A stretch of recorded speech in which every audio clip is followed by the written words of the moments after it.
Real Talk is proudly sponsored by Y-Wave P20 Pro and MTN. Each week for 10 weeks, we're giving away the latest Y-Wave.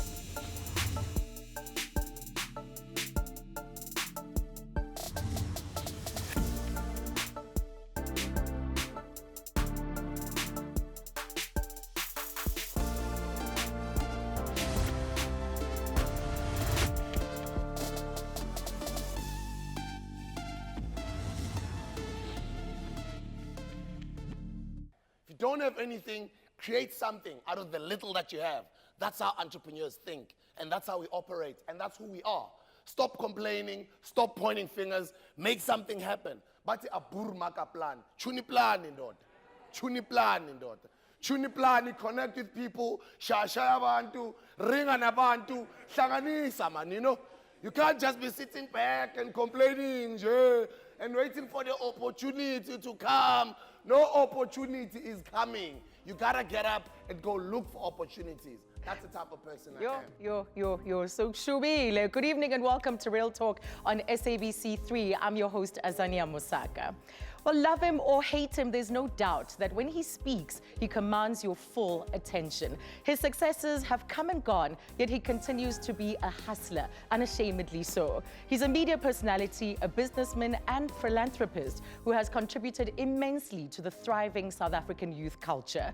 DJ Spoo is here tonight on Real Talk to talk about successes, failures, setting and following trends, as well as the lessons he's learned along the way. So please welcome to Real Talk, onto our couch today, the #1 Knox man, DJ Spoo. Hello. I'm really good. Do you remember this jam?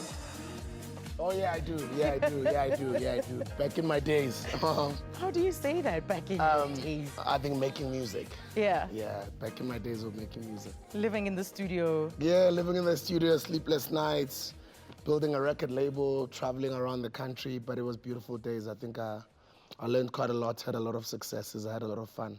So how did you get the name, the #1 Knox man? So, by the way, congratulations, this is beautiful. Thank you. Yeah, Thank you. I mean, I came up with you, so I pretty know, much started right? our career at the same time. So I it's know. just beautiful to see all of us mature into these parents and adults, you know. But I got the name from Elokshini, now owner School Summer Dice. School Summer Dice, it's basically the guy, so when guys gather around, bazo gembula. Yeah. So I used to own ama-dice. Bengilokuhamba ngiyothenga ama-dice ama-China edrobheni. Bese ngiyazekase ngibarentisa ukuthi badlale. So the person that looks after, that gets everybody gambling and they pay him, they call him the Knoxman. You've always been hustling, Spoo. From You've always been hustling from the little street boy. corners and now in boardrooms as well. So who's the man sitting in front of me today? I feel like we've seen different chapters, different phases, a different Spoo at different times. So who's the Spoo sitting here today? I think I'm really blessed to still be around 39 years later. I think #1, when we are growing up in a system that is designed to make you fail, a system that you and I grew up in. You grew up in, I think, Soweto, most of your years in Tembisa, similar backgrounds, you know. Political violence, people dying, some of your friends not making it to see 21. And when I think back when we were growing up, I never thought I'd be age 21. And now I'm 39, and when I started in the entertainment industry, everybody used to scare me, like, you're not gonna last long in this industry, this and that. Make hay while the sun shines. Here I am, but I think I'm an adult that is comfortable in his own skin. I'm proud of the work that I've done for the culture in this country. Yes. And I'm really proud to have made my parents proud, and may my father's soul rest in peace. But I think Tembisa is still proud of me, and Umzansi is just really proud of me, you know? When we put it on blast that you were going to be on the show today, someone said, please ask him what his hopes and dreams are for Tembisa. And I thought, really nice question, because you're synonymous with that township. Yeah, I mean, I think all of us, you've always represented Soweto. That's where we come from. And you always think back about the people that are still in the township, that are still really struggling and trying hard to make ends meet. You know, a lot of people are graduates, but they're stuck in the township, opportunities, etc. That's how people like myself do the type of work that we do. But I mean, I'd like to see more development take place in my township. I'd like to see more young people become entrepreneurs. Yes. I'd like to see the neighborhood change and less young people get into things like abomanyaupe. And I'd like to see more and more of us that have sort of made it and we have moved out into the suburbs. I'd like to see more of us not only come back during the festive season or Easter, but go back regularly, at least every month, to do programs where we help young people, just like I do on a daily basis. You know? I'd like to see that type of Timbisa, because Apayamachita who are really doing well, who are accountants, lawyers, entrepreneurs, etc., who can really give back as opposed to just coming back and lying on their beautiful couches in the suburbs, you know? Yeah. There's more we can do. You know, it's like like I said earlier, like having seen different chapters, different sides of you, you're calmer. You have a sense of clarity, or you feel clearer. Yeah. You know. Yeah. And even just looking into your eyes, there's no glaze of fame in there. Yeah. There's like the real person sitting across from me now, which is beautiful to observe. Ukhula, you know. Yeah. Nokufunda incwadi, nokuzi-understanda kangcono ukuthi ubani, you know, and also understanding that nothing makes me. Fame doesn't make me. People don't make me.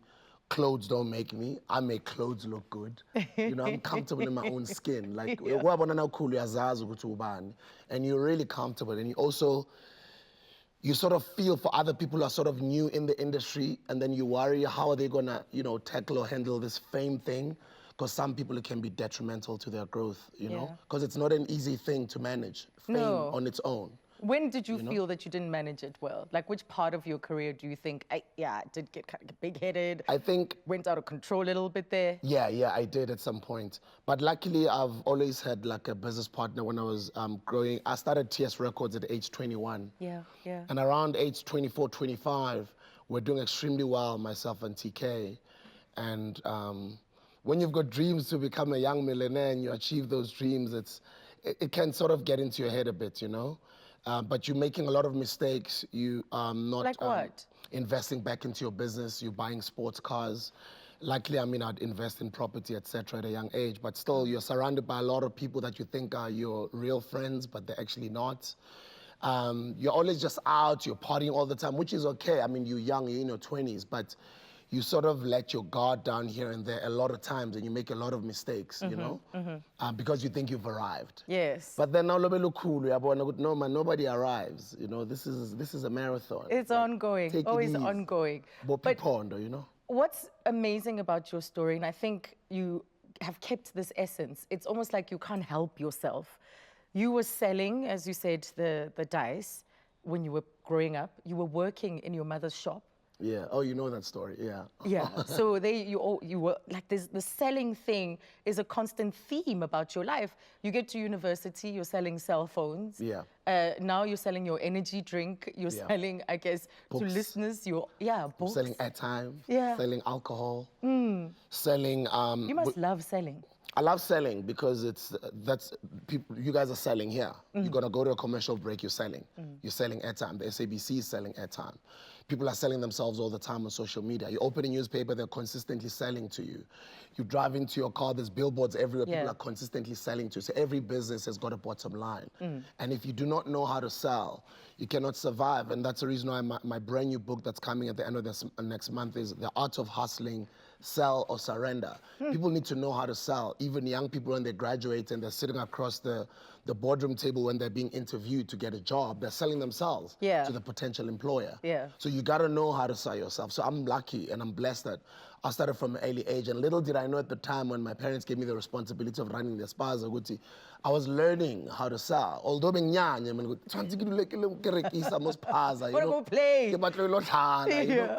little did I know it was really helping me to become the person that I am, because the skills that I learned then are pretty much the same skills I use now. To apply, to all these various things. To close deals and sell all these different things. I've sold music, I've done really, really well, extremely well. Beyond my wildest expectations. Books, my 3 books, the new one is already a bestseller, and I think that's really humbling from South Africans to keep supporting my work. The drinks are growing. We're now doing 3 million units every month. That's incredible. That's amazing. Wait, hold on. There was a headline as well that said that a big beverage brand had bought 26% stake for close to 500 million into your business. Yeah. That would give your business an evaluation of 2 billion rand. Yeah, so I did that intentionally. It was an April Fool's joke. I was basically pretty much sending it to the universe. Okay. And that company is obviously Coca-Cola. I think at the time I kind of felt we needed to build this business to sell it at some point. But now understanding how many millions of young people that this business or this brand inspires, you sort of kind of feel you're so attached to it now that you feel even if the big boys can come, you don't want to sell anymore. Yeah. You just want to grow this thing to be as big as possible. Not only just in the continent. I see my drink going global. But people build businesses to sell. You're saying, no, you're going to hold on to all of these things. I totally agree. People build businesses to sell. People shouldn't fall too emotionally connected to their businesses. Yes, At some point, yes. you gotta sell. Yes, and especially if things start to go wrong, you have to have the emotional maturity to say, I'm walking away, it's costing me, and yes, it was fun, yes, I'm attached, but you've got to walk away. But mentally, I'm a positive thinker. I think all the hardships that could have happened have already happened. And all the struggles that could have happened or that could have broken us up as business partners or that could have made us give up. Yeah. They've already happened. So we've already passed those stages. But also they do say with bigger blessings come bigger challenges. So I'm looking forward to those challenges. But then again, for me, you need to remember right now I think differently. I think I've really been blessed. I think I've lived a great life that I'm no longer yearning for sports cars and I think I've had all those things where now I'm just really thinking about my children's future. Yeah. I'm thinking about building generational wealth. And I'm also aware that a lot of young South Africans are looking at me. So when I say one wouldn't sell, I probably will sell at some point, but I would not necessarily sell my entire business because I'm thinking of more generation. I mean, this entire area that we're in, Stain City. You know, he's an old man who started back in his years to hustle. He's a multi-billionaire, but he's built this entire city. This is generational wealth. Okay. And this is what I'd love to build for my kids. Well, apart from selling, I also want to get Spoo's insights on this hustle thing that he is a great proponent of, but we'll do that after the break. But what is the one thing you've always wanted to ask DJ Spoo? Well, now is your chance. You can call the number on your screen or tweet at Real Talk on 3. And after the break, we'll talk to Spoo about his humble beginnings in radio, all the way to ownership. Stay tuned.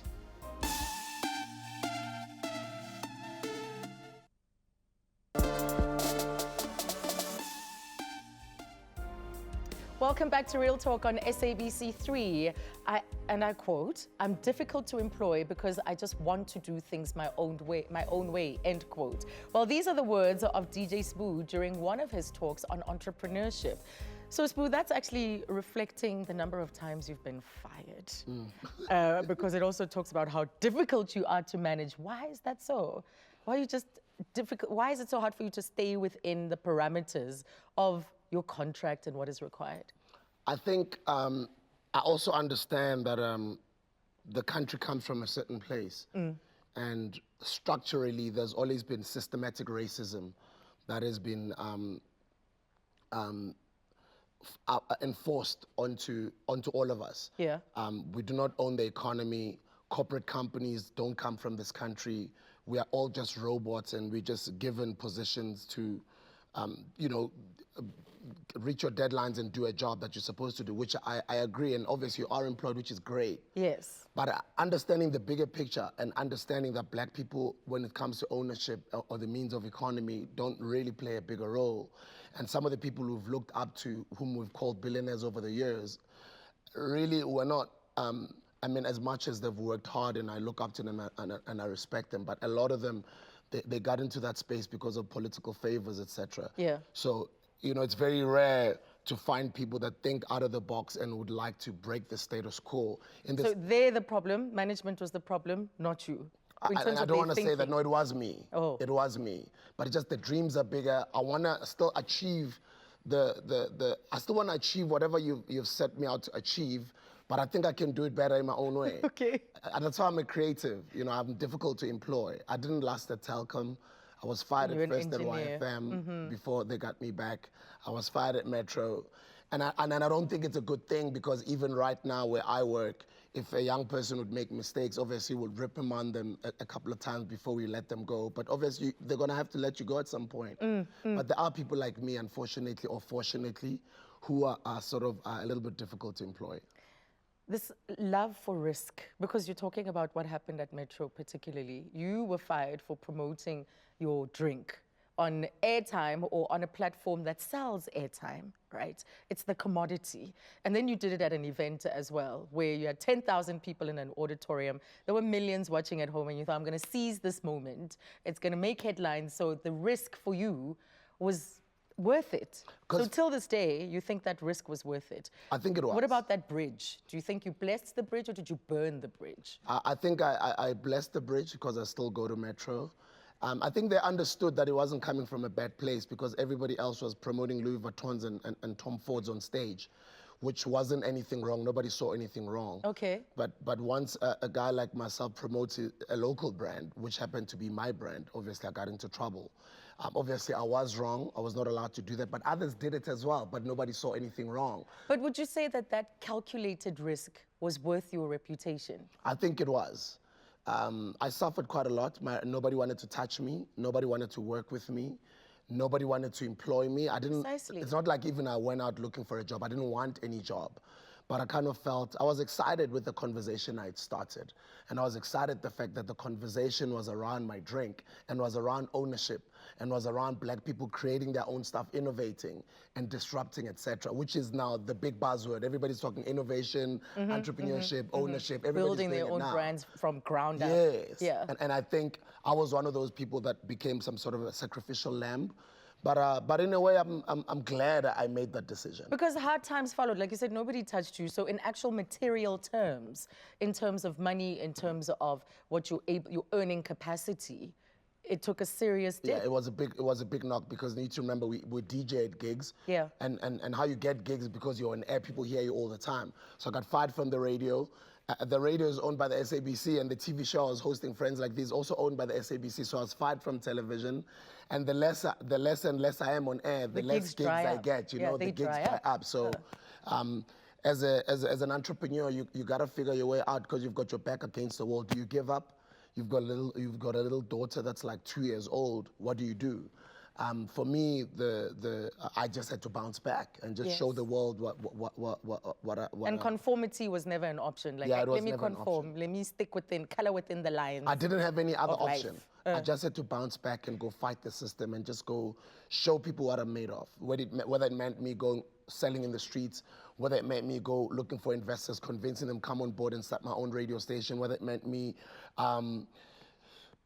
doing extraordinary things, you know, or unconventional ways of getting my brands out there. I just had to do any and everything I could to survive. And I'm still here, and we're doing extremely well. What was the most bizarre or strangest or hardest rumor about yourself during that time that, you know, cut you? Hardest rumor.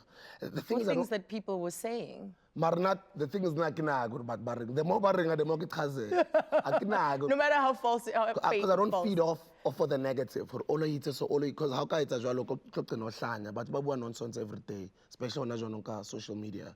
So I don't pay too much attention, but I do know they are speaking. But what I liked was the fact that my brand was embroiled in that entire talk. So for you, all publicity is good publicity. Any kind of publicity is good publicity. I wouldn't say so, especially where I am right now. Now I've got companies that I've started that are running. I'm a role model to a lot of people, and I'm affiliated with a lot of brands and clients, etc. And it's very risky for me to be doing anything that is that may affect my relationships, because that's business. Yes. You know, and I feed a lot of people apart from my companies, my families, etc. Right. You know, so right now you thread carefully. You're even careful with where you go, who you mix with, what do you do, what you don't do. When you're drinking, you'd rather drink at home. Yes. You know. Yeah. Well, speaking of relationships, we actually have a message for you from someone who you've had a long-standing relationship with professionally. So let's take a look. My darling Sibusiso, so I've known you for over 10 years. Can you believe it? It's been 10 years. And I can safely say that in those 10 years, you have been an amazing, consistent individual. You have been an advisor, you've been a confidant, you've been that person who young people look up to. And I think I've told you this before, and I'll continue telling you over and over again, that with people like you around, where young people get to see inspiration face to face and get to hear the process to success, South Africa is definitely safe. I love you. I appreciate you. Thank you for being who you are. Because of you, I know that this world is a much better place. Oh, man, Faith. That's Faith Mangopet. Wow. She was what, your producer at YFM? She was my now- intern. Intern. She was my youngster. Wow, and now here she is heading up your She's station. my boss now, yes. I went to Ready. I was leaving Ukozi, going to do the YFM breakfast. Ready was doing, I think, the 9 to 12 slot on 702. I was like, Ready, please, I'm looking for a young person that I can groom who can become a producer for my breakfast show. She introduced me to Faith. Faith would then become my producer, would then become like a younger sister to me. And then we reconnected when we were starting Massive Metro last year, and I was like, come on board, man, come and run the station for us. It's like, me, a station manager, I'm doing my morning show on ETV. I'm like, but Faith, this is big, you know, it needs somebody like you to come run this, and I know you've got what it takes. And what a way you've innovated. As a team, you've innovated beautifully when it comes to the medium of radio. Thank you. Well, we'll talk more about that, and I also want to know Sbu's views on leadership. So we'll unpack that and more after the break.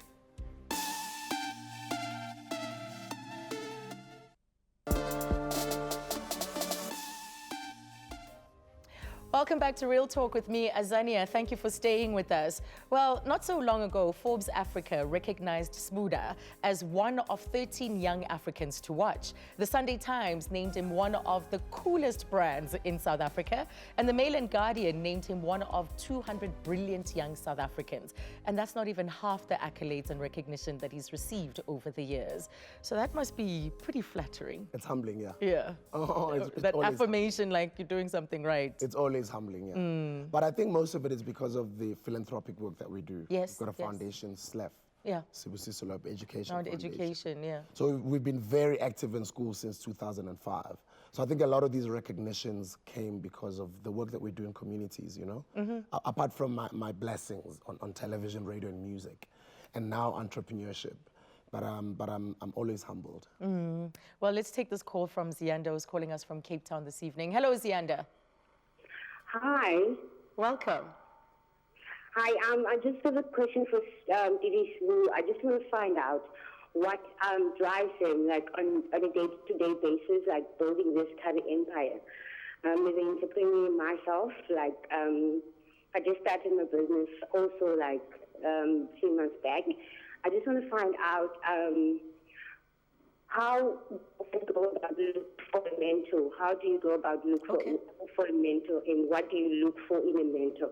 Fantastic. Great question, Zianda. Thank you so much, all the way from Cape Town. Who's mentoring you? Hello, and Zianda. how would you advise her to get a mentor? Very, very good question. Yeah. A mentor is somebody that has walked the path that you're on. Somebody that has achieved or even surpassed whatever you want to become.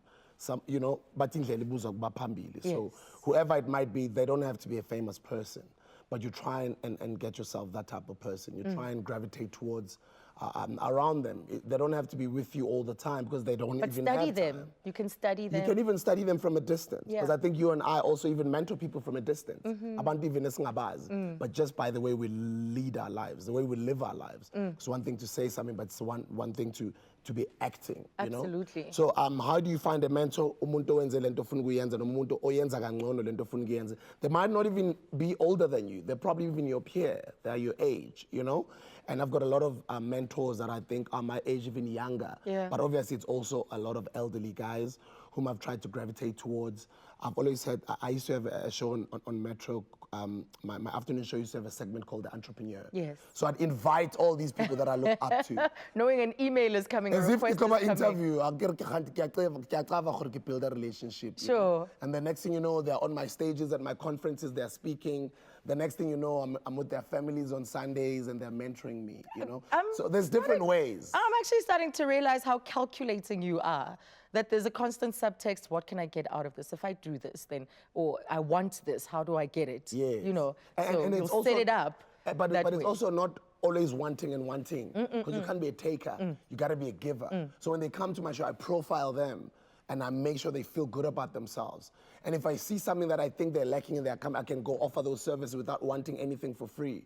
And you need to remember, you don't want to be asking for money from your mentor, but you look up to. You'd never ask for money. You'd rather offer your services. You'd rather offer your time, your energy for free. And I don't want to say for free because it's not for free. It's gonna pay you back in the long run at a later stage. Yes. So do you think entrepreneurs or entrepreneurship can be taught, that entrepreneurs can be made? Yeah, I do believe so. Other people say, no, entrepreneurs are born. No. What about the people that have been fired but that refuse to give up? That were like, I'm gonna start selling vegetables. Or what about the people that when Zimbabwe was going through whatever it was going through, they came to Mzansi, they started becoming waiters and waitresses. They stayed in Hillbrow in a room with 6 or 7 other people. The next thing you know, you see them right now, they're living in the Dane Friends and the Sandhurst of this world. What about those types of people? Not everybody is born an entrepreneur. Other people are put in those positions because of circumstances, and they overcome the hurdles and the difficulties of life, because life happens to everybody. So so from what you're saying, then in my mind, I'm thinking that maybe the conversation has become too binary, even as the question arises about whether entrepreneurship can be taught or whether you're born with it. It's too binary, it's too narrow. We have to then, obviously, as you said, there's circumstances, because that desperation does bring about, it's necessity is the mother of innovation. So you've got to make a plan. These are some of the things that you talk about. But what I'm amused by, Spoo, is that as you encourage people to go and do this entrepreneurship, you tell them, they must creep a little bit here, bashaye there, tell a white lie here and there. But is that the ethically right thing to do? And I know that the odds are stacked against us.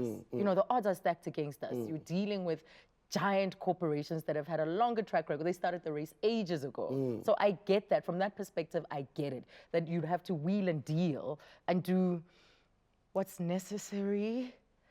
But ultimately, the what's necessary can border on the unethical, can border on the illegal, can border on lying. I've never promoted illegal, and I've never promoted unethical.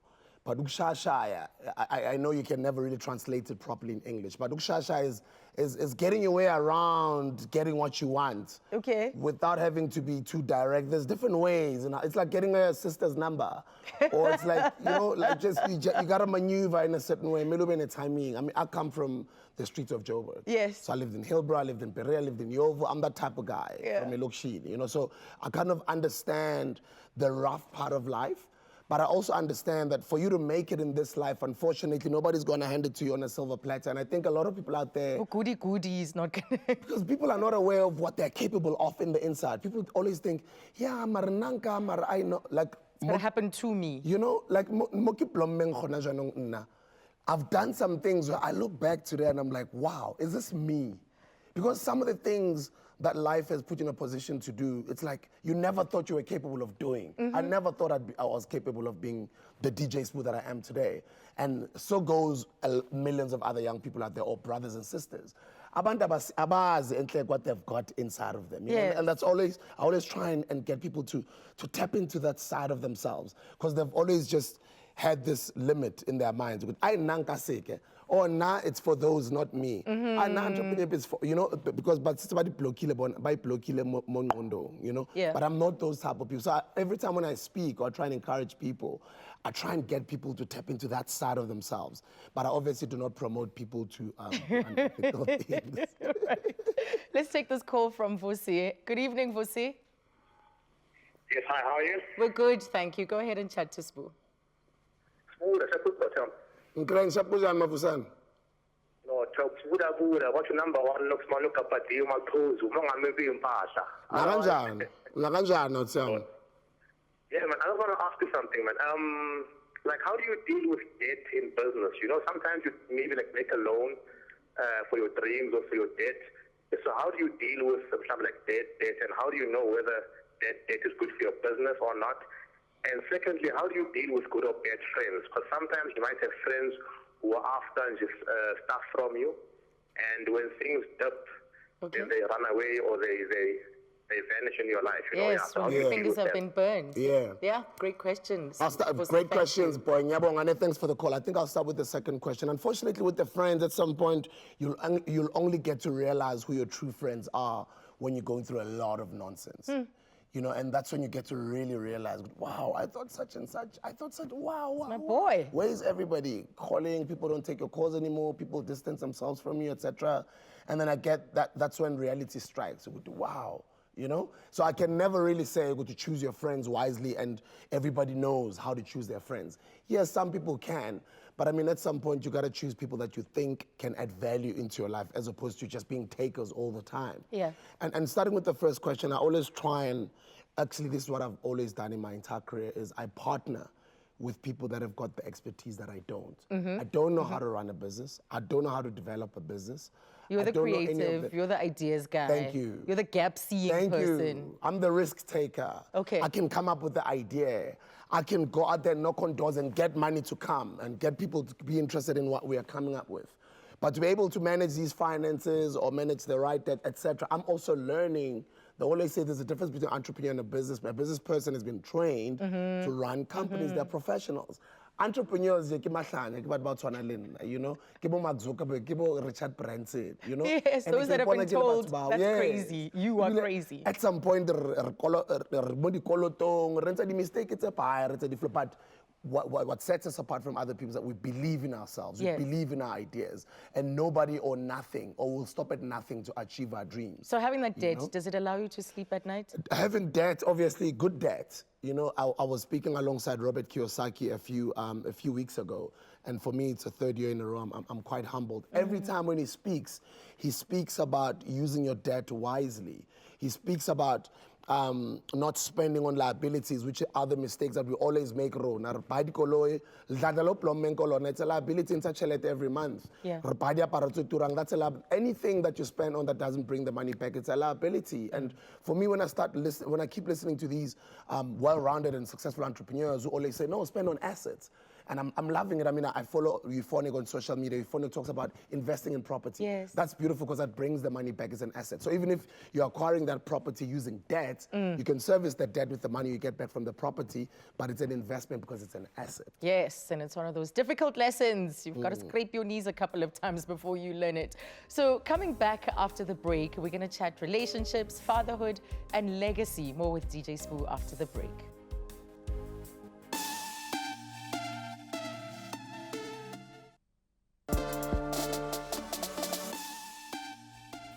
Welcome back to Real Talk on SABC 3. I'm still in conversation and getting real with DJ Spoo. We know all about his hustle, best-selling books, education fund initiatives, and his pioneering efforts in the music industry. But how has Spoo maintained his success over the years in an industry notorious for chewing and spitting people out? So Spoo, who keeps you grounded? Those are new sneakers, ne? Yeah. They're clean underneath. And I actually even feel bad because Out the box today. yeah. So every time I don't wear a local brand, I feel a bit guilty. Okay. So at least I'm sure they're happy. But They're like fresh out of the box, Paula, you show it off. So how do you stay grounded? I think it's just always been like doesn't matter their statuses, you know. It doesn't matter what umuntu ugqoka isuit uhamba nge-Mercedes. Doesn't matter what umuntu akanalutho uyi-security guard umekhoneni. Yeah, because you're nice to everybody. I have to, yeah. Each and every person. Like, I've never seen you not have time, not engage. Yeah, no.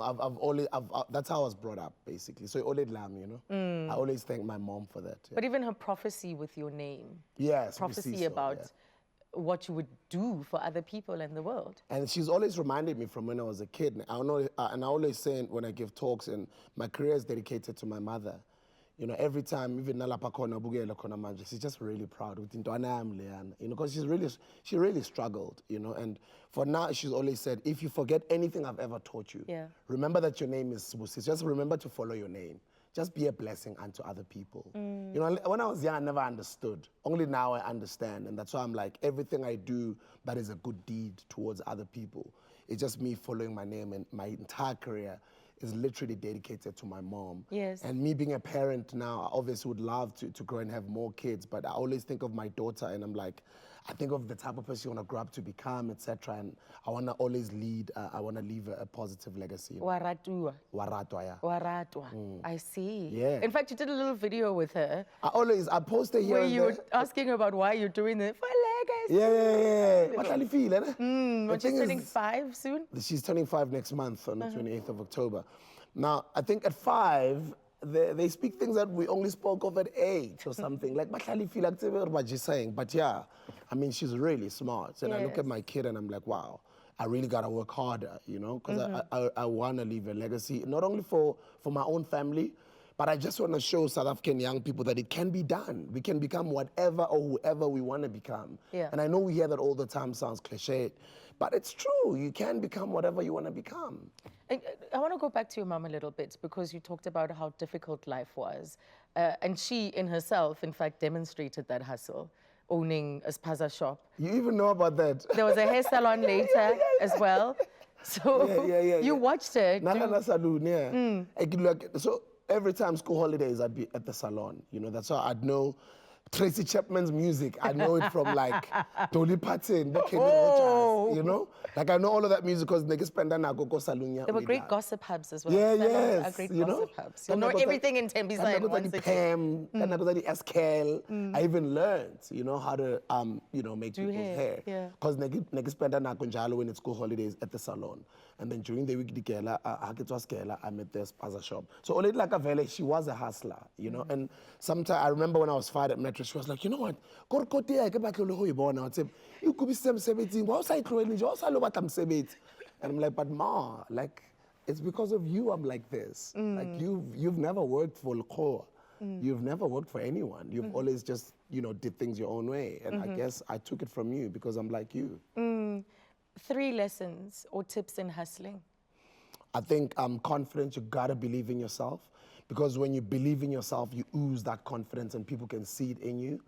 But number 2, humility though. You know, when you speak to people, different people, when you're trying to close deals, when you're looking for opportunities, you really gotta be humble at all times. When I speak to some of my young people, I've got a school, we've got about 100 students. And when I teach at some point, so I teach like once a week.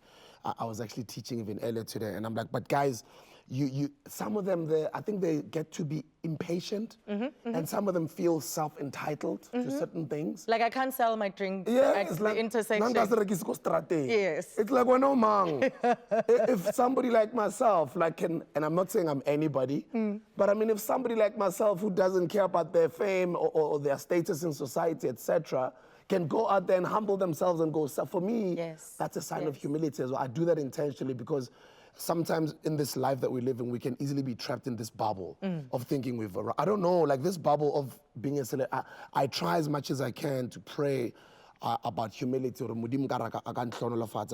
He must just always keep me grounded and humble. So when I go sell in the streets, that reminds me guy. But I also do know that it inspires a whole lot of other young people like this. So that's a second tip I'd like to share.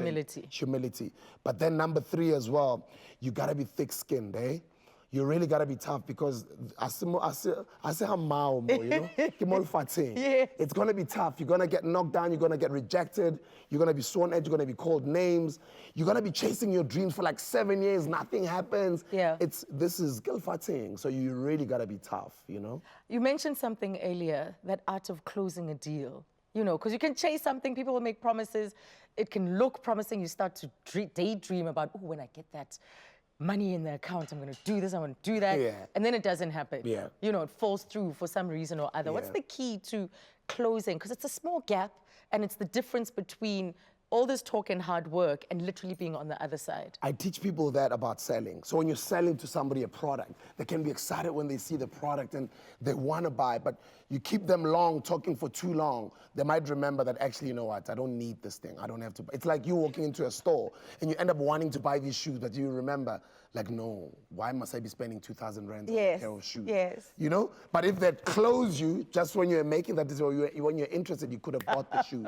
So me, I learned those skills from selling in the streets, where even right now when I'm in a suit and I'm in a boardroom, I can tell when the clients are starting to get a little wonder, bit when the less mind is interested. wondering. Yes. Okay. But you can never really be a champion when it comes to that because different factors might, they gonna might get just it decide they're going to every go with somebody else. Somebody else is probably cheaper.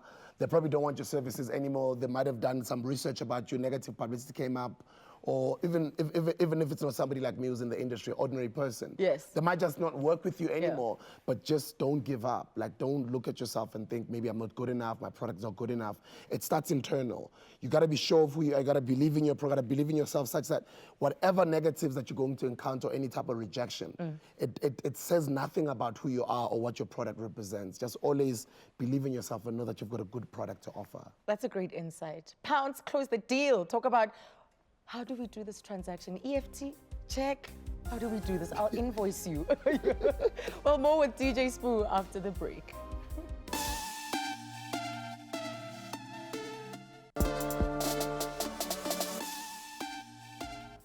Welcome back to Real Talk. The old cliche says life begins at 40. So ahead of Spoo's big 4-0 next year, what are some of the plans that he has for the next era of his life?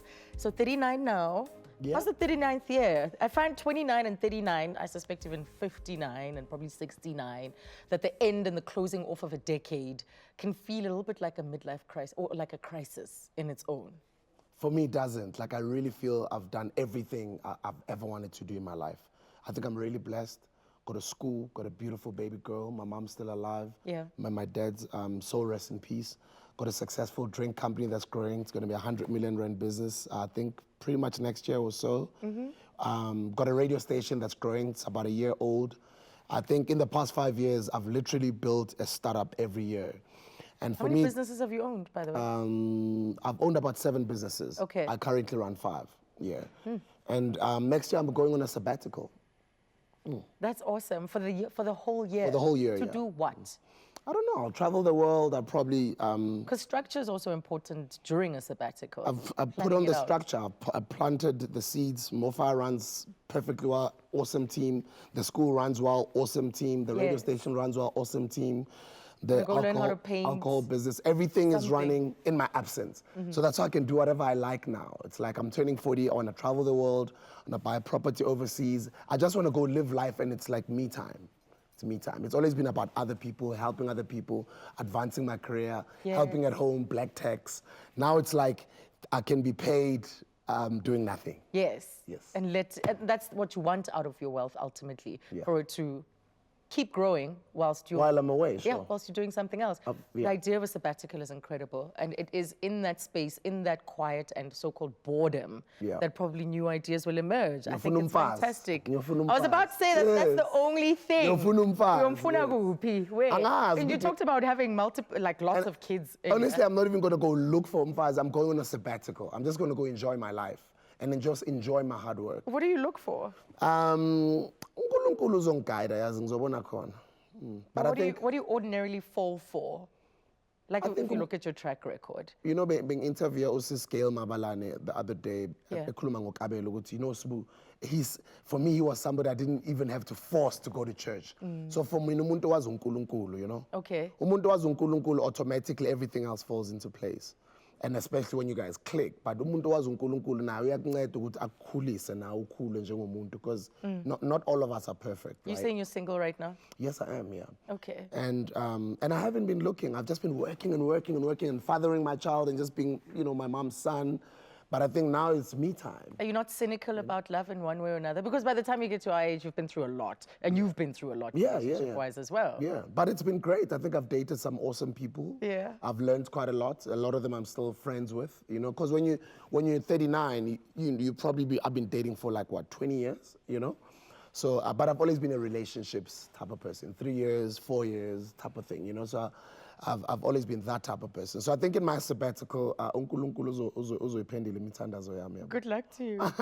We'll pray with you on that one. It's okay. Like, with even if- excitement, the prospects of like, ooh. Like I wonder though, ukuthi ukuphi manje, you know? Mhlawumbe umuntu engimaziyo, it's like I won't know ukuthi kanti bolobe lula, you know, Yes, type of thing. So I don't know. I'm just excited for the unknown, but I'm also excited to just go and enjoy my life. You remind me of words that Mona and Kulu once said about each other. I think Kulu said he was single, the actor, Skenjana, and he was saying that he spent time being a bachelor, being single, and he was preparing himself spiritually, and almost as if their meeting was fast approaching while he was preparing him. So your readiness almost brings you closer to meeting that because person. you gotta up your game. Yes.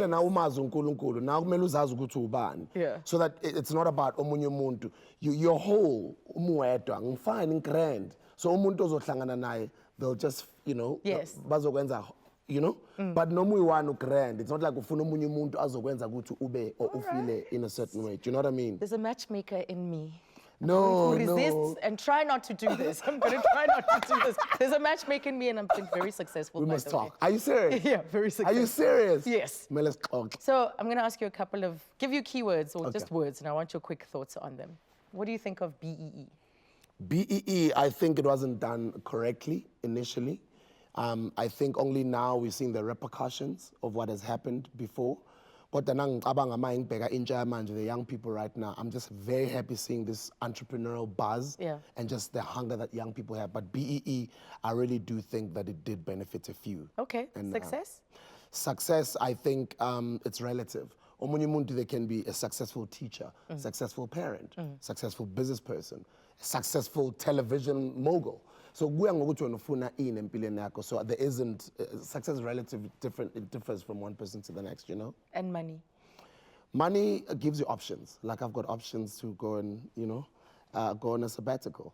I get the feeling you're going to start entering the what rich list, the top. No. I mean, I don't want to be rich. Like I've always wanted this. I've always wanted to be comfortable. All right. And it looks like it has arrived. It's been great sitting with you, Spoo. Thank you. Well, success is elusive and often hard to define, but Sbusiso has definitely lived up to his name of being a blessing to those around him and proves that he is a man on a mission and a billionaire under construction. So I want to thank him for joining us tonight, and from all of us here at Real Talk. See you again tomorrow at 6 p.m. right here on SABC 3. Stay tuned for Isidingo. From us, it's good night.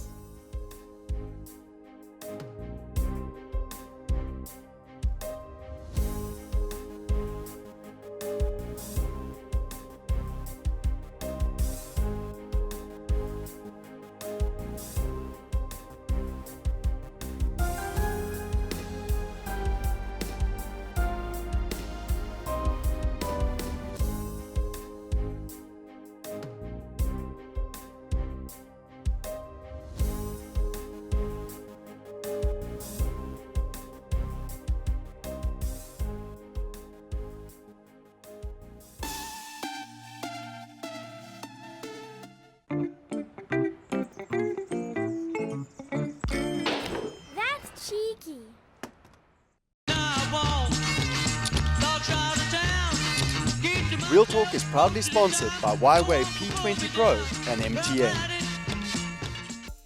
Each week for 10 weeks, we're giving away the latest Y-Wave